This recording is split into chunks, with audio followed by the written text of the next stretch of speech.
2022 may not have been the comeback from COVID-19 we were all hoping for when the vaccines first arrived back in spring, but at least the comics industry got up and running again. This year brought many surprising new comics, as well as long-awaited conclusions to earlier epics. So in today's video, we will be showing you top 10 comics of 2022. Without further ado, let's begin. Barbaric.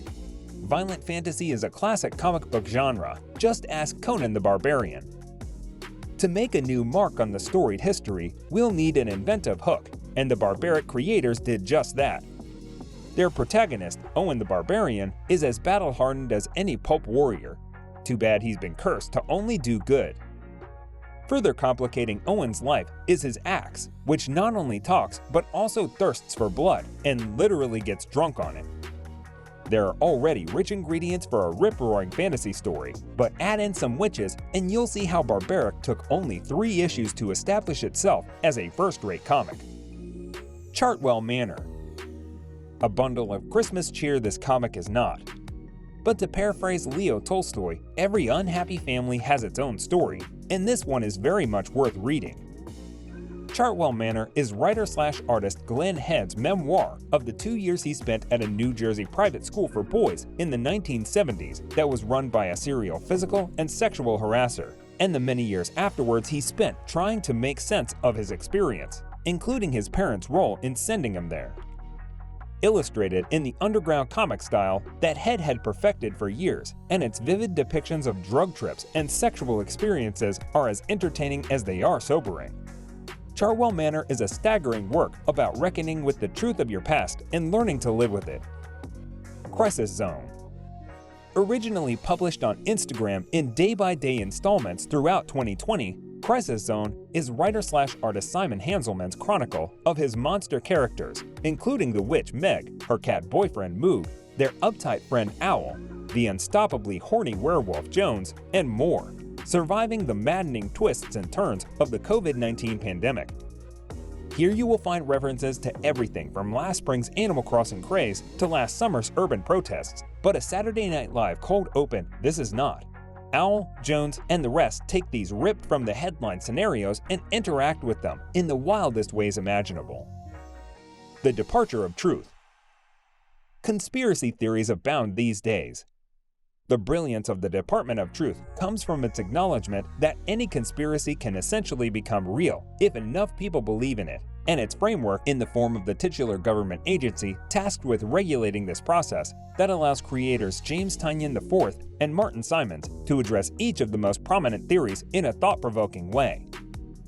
After starting off the series last year with classics like Flat Earth and the JFK assassination, the Department of Truth hit a new peak this year with its 2-issue sequence about Bigfoot. Told mostly in the form of letters from an old Bigfoot hunter to his estranged son, these issues found the Department of Truth mixing heart-rending human emotion with the big-brained ideas about the nature of subjective reality.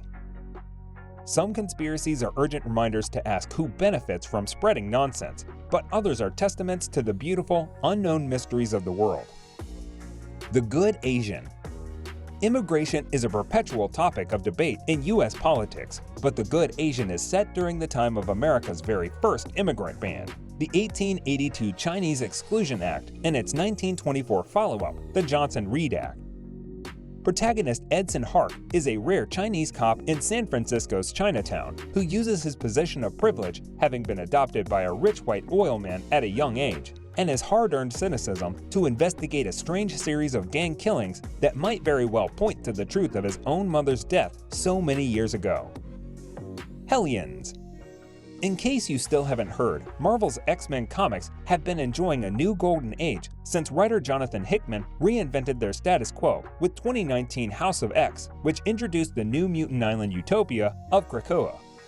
Of all the X comics that have flourished since then, the most compelling was definitely Hellion, which assembled the weirdest, most misfit mutants such as the emotional manipulator Empath and the bizarre duo of Nanny and Orphan Maker, and tried to find a place for them in paradise.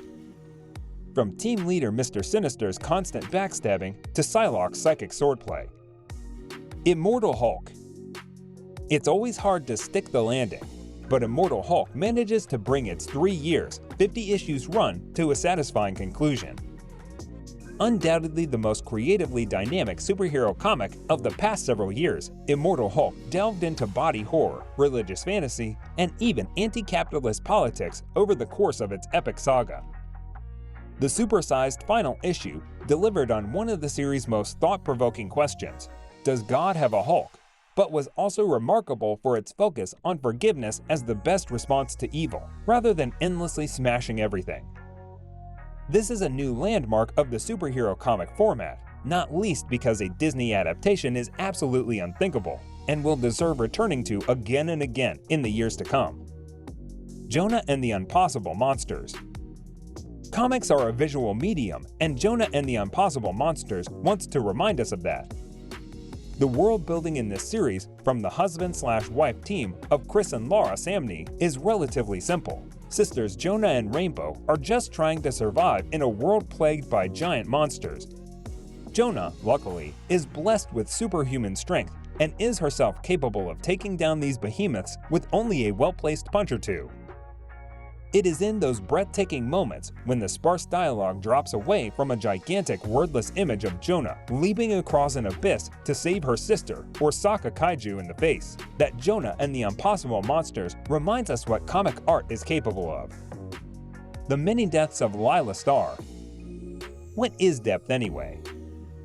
Is it a tragic accident, an annoying inconvenience, or a guaranteed finale that makes life worth living in the first place? The Many Deaths of Lila Starr tackles these questions by making death its main character, and then forcing her to experience it herself, over and over.